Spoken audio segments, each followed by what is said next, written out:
Yesu damukan ngai ngashara ruyak jam jam Yesu ibagatan yon chân khắp nga nghe áp đặt qua ngày nhất thiết na nắng khi phá ra khi chân ngã lu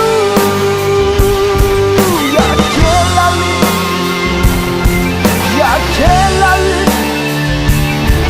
lại mới tuôn đi sum sương lầm nga sera ngày phê quay qua Yesu kashi kanu nam panipu namun dende ngày mới trên rất mua ngày mới khó lên đang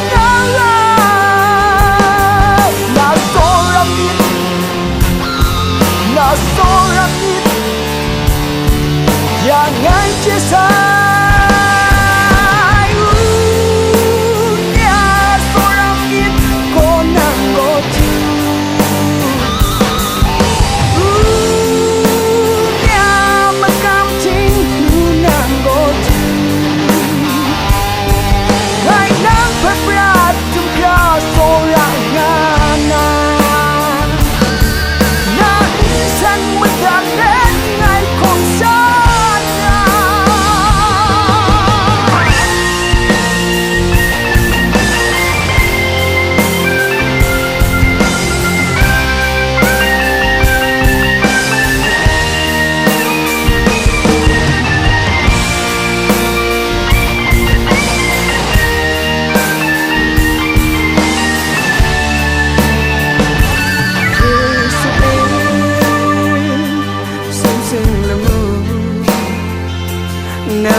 Sera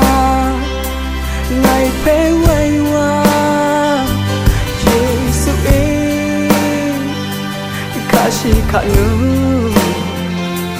nam panipu namun gande